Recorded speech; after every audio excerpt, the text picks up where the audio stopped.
Well, welcome out there once again to my program. Always a pleasure to be here, and always happy to have you out there listening and watching what's going on the Richard Urban Show.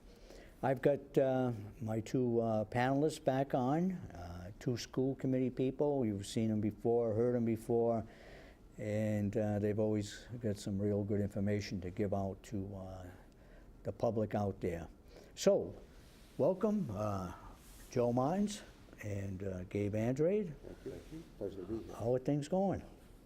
Good. Joe, you just had an operation, I hear. Yeah, I had a cataract surgery to remove a cataract on my left eye, and in 2 weeks I'll have my right eye done. Oh, you'll be looking sharp. Hey, there you go. Now I can see. Yeah. Can you see? Yeah, can you see? Yeah. Gabe, anything new going on? Not much. I still have my full-time job, which is taking care of my grandchildren, and the part-time job. How many? Two. Thank God it's not more. Keeps you busy all day? Please, it does. Well, I was just reading this article about so-called zero-based budgeting. Maybe you could give the audience an idea what the mayor is up to when he talks about zero-based budgeting for the school department. Well, what he's saying basically is most budgets are built on the base that you have from previous years. So it's whatever you spent in past years it isn't touched, and it's just that usually plus. What he's saying is that, just to make it very simple, is that you have to justify every dollar from the first dollar. So that no more do you assume that what you spent in the past year is you have to spend again. You have to justify every dollar that was spent in past years.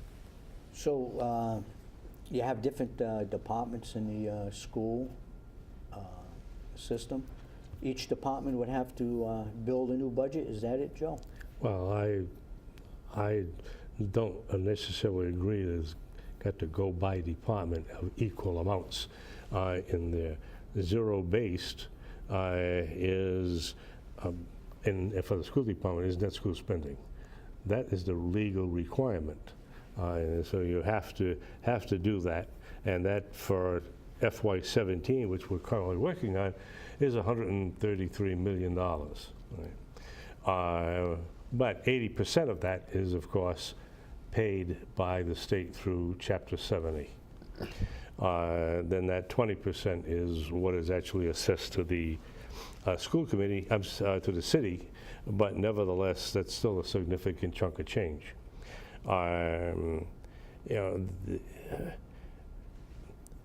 In addition to the net school spending, you have to also include any carryover from FY16 rather, current school year. Or deficit. Right?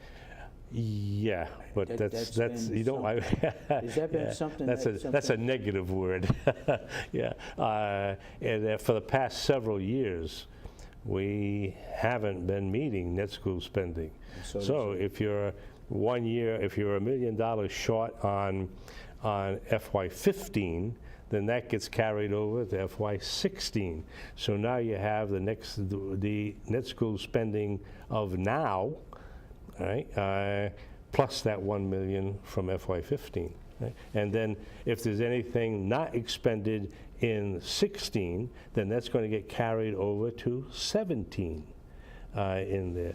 So it behooves the city to get to net school spending without having this carryover, because it gets bigger and bigger and bigger.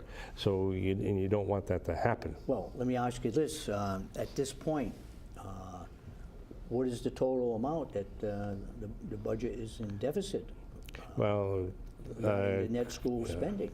According to the school department's financial team.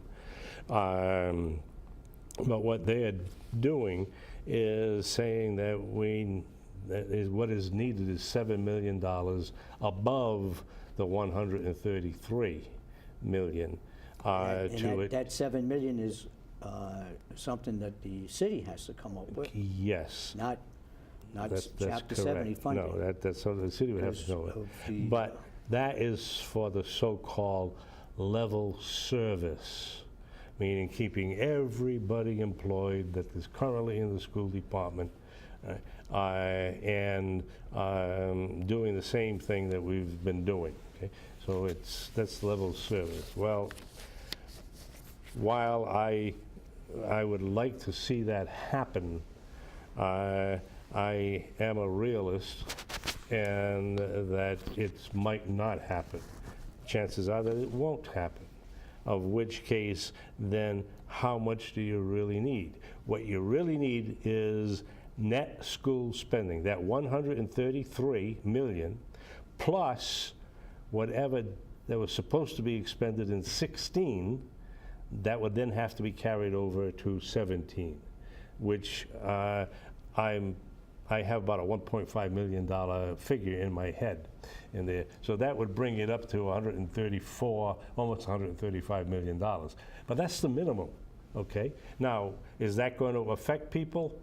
Well, it might very well affect people, but then what people?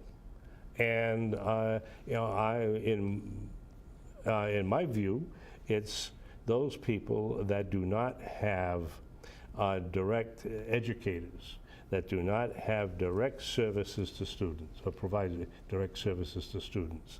You know, my grandkids, my own kids, when they were young, and now they have families of their own, but you know, they're only entitled to what I could afford to provide them. Children are only entitled to what they can, So the parents can making a afford to provide them. comparison with the school budget, in other words, what Yes. the city can afford? Right, absolutely Now, so. well- You know, the education system has to fit within. Oh, I'd love to have wraparound services for everything, you know, parental involvement. I agree. All of these things, you know, and coordinators to coordinate with parents and all, that's great. But if you can't afford them, if you can't pay for them, then you have to do without. Now, when the talk is about zero-based budgeting, now, that means that the school department is going to have to look at the budget and maybe make some cuts. Is that what this is all about? Yes. It was to see areas that, instead of having, you know, starting from the budget of last year, that starting from a zero-based budget, you're going to have to build it and say, well, That's right. maybe there's certain areas that need to be sliced a little. That's right. You do not take a look at last year's budget and say, this is the base, and we build from there. There is no budget that you were working from last year. You're starting from square one. You look at the maximum amount that you can, which I'll have to assume it will be net school spending, the 133 million. And, Which is by law. Exactly, which So is you by have to- law. you have to That 100, that net school spending or minimum school spending, that is the zero base for the school department. It's not necessarily the zero base for the police or the fire or DPW. You know, they're starting at zero.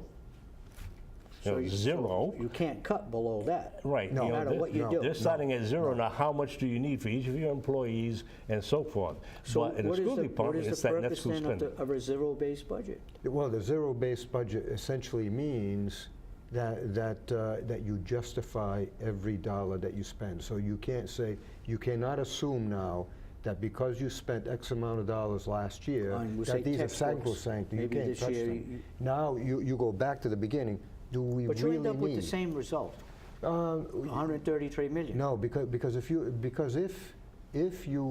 looked at if you did not start from square one, then you could simply bring back everything that you had. Now let's say you're over the 133 million, which you're most likely going to be. Then you come up with some scheme as to where to cut. And very often, the decisions on where to cut are not well made. You could say, for instance, okay, we need to cut 5% of the budget. So you cut 5% of every department, 5% of every school, whatever. And that's not necessarily the right way to do things. Yeah. So, but you still end up with net school. Correct. Spending of 133 Correct. million, but the way you spend could be different. That's Oh, correct. it doesn't matter if the school department, minimum school But spending. don't you, but don't you, I mean, really realistically, don't you look at the budget anyway? In other words, let's forget about zero-based budgeting, but if you have a budget and you gotta spend 133 million, and the review of the budget shows that $100,000 is going over here, which is not necessary anymore, then you take that $100,000, common sense says you take the 100,000, maybe you put it somewhere else, because you're gonna end up with 133 million Correct. anyway. Absolutely. That's why I don't want to go by department. I don't want to say, okay, you know, everybody, in order to get only to the net school spending, which is 133, that each school, each department within the school system you have to come down by 5%. Right? That's a figure. Yeah. I don't agree with that. Yeah, I want to look at every single position in the school department and say, wait a minute, I don't want to cut the teachers, I don't want to cut the paraprofessionals in it, because they have direct services to students. But I know we have to cut someplace, so just to get to that 133 million, then therefore, are there parties within the school department that do not provide direct services to students? The school department is not an employment agency. Yeah. So therefore, you know, I'm sorry, we cannot Are you afford talking that. about like outside contractors or consultants? That it could be. I mean, these are Then sort of, I have to look at that. We have to look at that. you know. Absolutely yeah. so. All right, so, but still, there's that problem that's still lingering, that from year to year, there hasn't been enough spending. And now, this article, like you mentioned, Joe, mentions, it says basically, in order to fund the current level of services, the city will need to budget $7 million more than the minimum level of education funding set by the state at 133 million. So, in other words, basically, is this correct? Well, that's what the administration, school administration is seeking for level service, which, fine. However, again, I'm a realist. We're not going to be able to afford it. So therefore, we're going to have to make cuts. I'm the chairman of the finance committee. When the schools start coming, I will remind them, hey, look, you're allowed to not get this. So therefore, what are you going to do? I want your recommendations, and I don't want to say that, hey, the math department has to be cut 15%, and the science department has to be cut 3%. Well, I don't want to do that. I want to know every single position of how much it costs in it. How much are you intended to expend for textbooks and teaching supplies and materials in there, and then say, hey, who is being funded that is not providing a service, absolutely so, but they're not direct contact with students. They don't have students in front of them teaching them.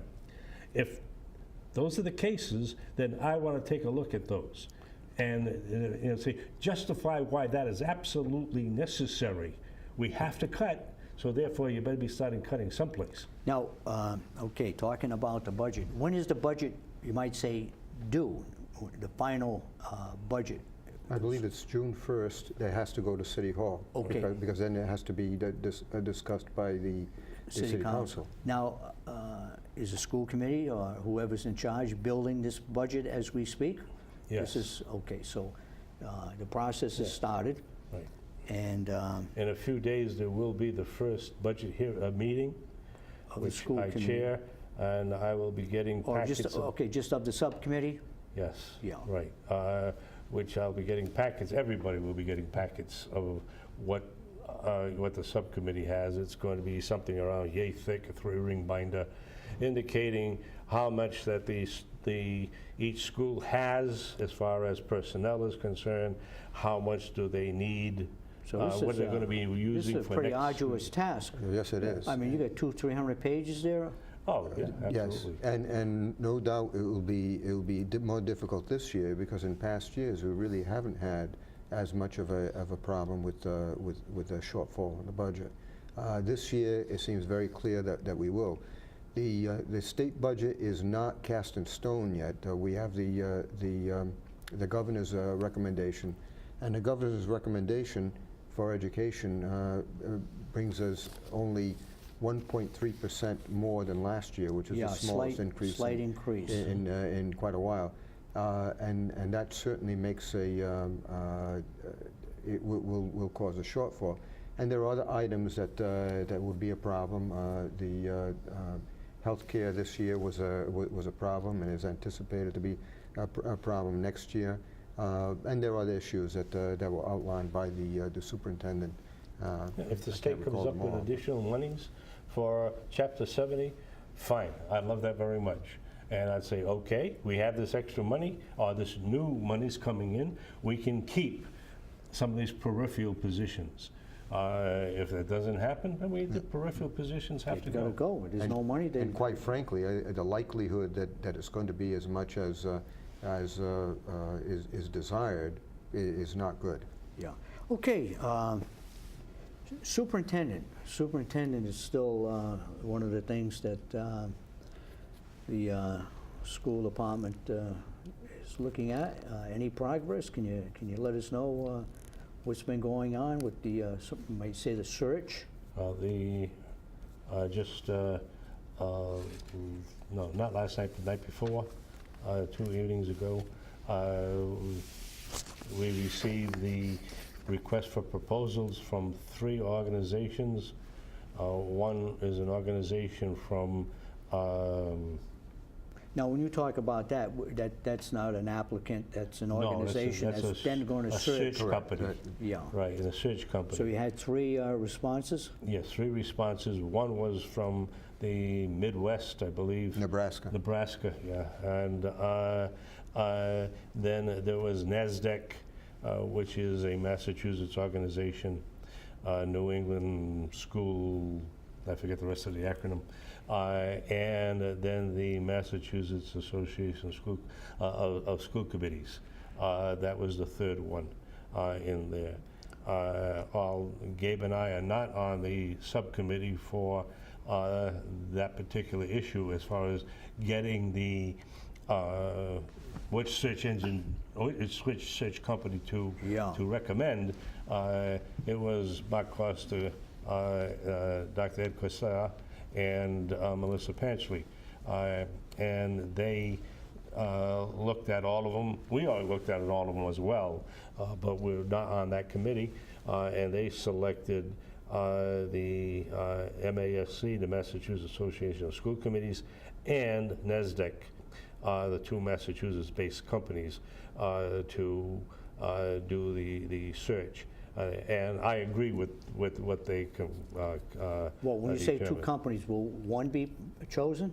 Correct. It's Out of sent those 2? to the full committee. The full committee will make a decision Out of between the 2. those Yes. 2? Most likely there'll be a special full committee meeting for the purpose of selecting one of those 2. I see, okay. Now, is the timeline moving along as expected? This is March, So far, I think it's holding up because the close company, to once the what- company is chosen, then they're gonna have to go out and solicit requests or applications from candidates, right? And that company is also going to set up a schedule for people to be able to interview the candidates. And Now, who will be, who's gonna do the interviews? It's well, there will not be- totally determined yet. There will not be, the initial interviews will not be done by a full committee.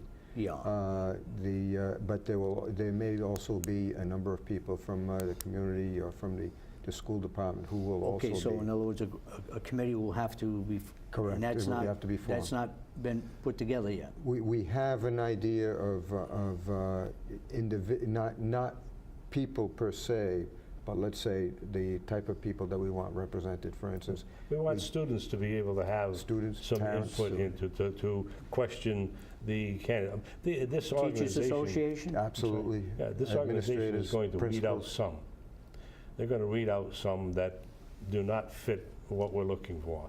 And then come and they'll probably indicate, okay, we're going to give you how many you want. Do you want 5 candidates to look at? Those, it'll whittle Right. it down to 5. Correct. Or, that's just a Or figure less. that I come up with. Yeah. Okay. And then that organization will then schedule students and to say, okay, all of these candidates are going to come in and either one at a time or collectively, and students will be able to ask them questions and read their biographical information. Parents, and they may combine parents with with business leaders to do the same doggone thing. And then they will rank those numbers, that 5 will rank that and say, okay, this is my first choice, my second choice, and it will go on. Eventually, it will get to the school committee. And then the school committee, I would like to get it down to 2. And then the school committee would make the selection of which 2, because they've already gone by all of those people, everybody who has a stake in it, the stakeholders in this. So it's a very open process. Now, what about salary, payment? Any range you Well, might have in your mind? We haven't determined it yet, but my impression is we can't go too low, because it's going to rule out a number of potential applicants. So it may be around the range that we were looking at when the current superintendent was still here, when there was some negotiations Now, going on. what's that range? I believe it was something between 175 and 200. So I have a feeling that it's probably, it hasn't been set yet, Yeah. but I have a feeling that it's probably going to be in that range. My personal position is that I want it to be higher than whoever is the highest paid person in maybe the assistant superintendent. Whatever she is making, then it's certainly going to be higher than that. But again, my view, my personal position, but the maximum is no higher than what the exiting superintendent is receiving, which is about 180 to 185. How many assistant superintendents do you have? 1. All right, so just 1. What's below assistant superintendent? Well, Give us a little idea of the you have organizational structure. Coogan, Mr. Coogan, the Tom Coogan, Chief who's of the Operations. Director of Operations. All right. So he's below the assistant superintendent? I would say so, yes. He's in charge of all the buildings and grounds and repairs and stuff like that, and the bus scheduling and all of those things. Well, that's quite a job then. Yeah, it is. Security also. Yeah. And what else do you have along that, maybe not Well, along the same? then after that is the principals. Principals, assistant Right, principals, Assistant principals, right. teachers, Then teachers. paraprofessionals. Yeah, paraprofessional. Don't forget, the very important group is the custodians and the groundskeepers and whatnot, and the repair people. But those are all providing a direct service to students. How many people roughly does the school department employ? We'd say about 1,000? I think it's a little bit more.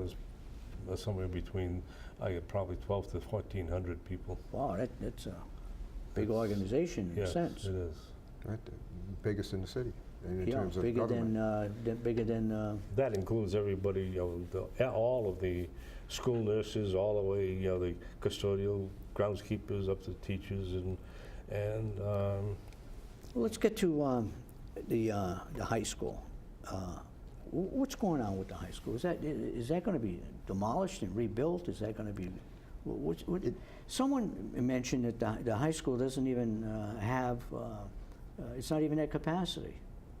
Is that correct? No, it's not. At okay. one time, when shortly after it was first Built? after it was occupied, it may not have been the first year, but it was shortly thereafter, second, third year, the enrollment was actually up as high as 3,000 students. Okay, now, Right now, it's probably about 2,200.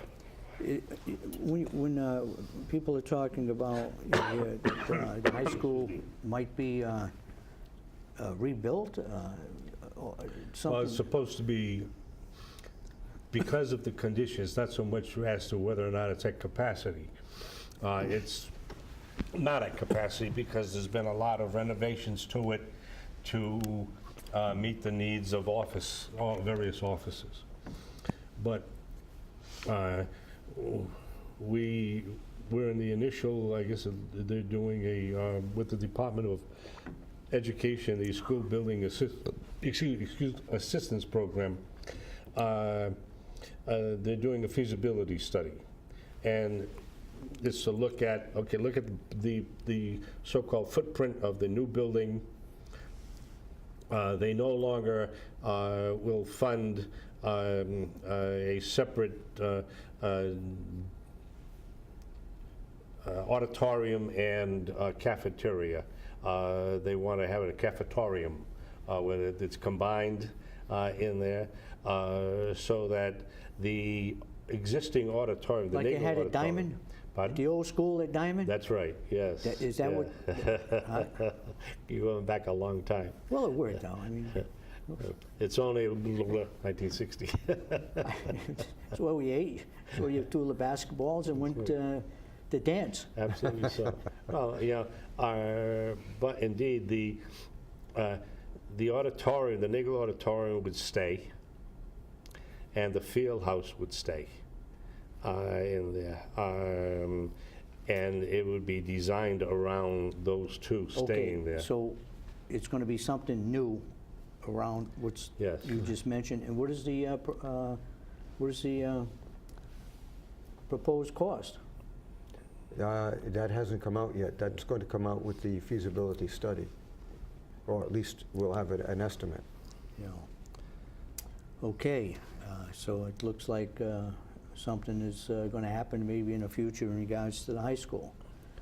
Right, We'll it's see. going to take a couple of years. Yeah, It's off into the future. it's not like the choo-choo train, is it? No, it's going to take a couple of years. Because it's gonna be a while. After the feasibility study comes the selection of an architect, and then the approval of the design, and it just goes on and on. So Yeah. you're talking, I'd venture to say somewhere around 3 to 5 years from now.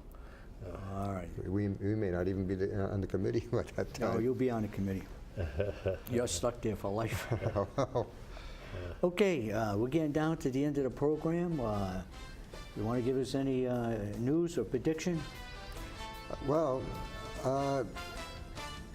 actually, no, not at Okay, this Joe, time. anything? Just happy St. Patrick's Day. It's coming up. Okay.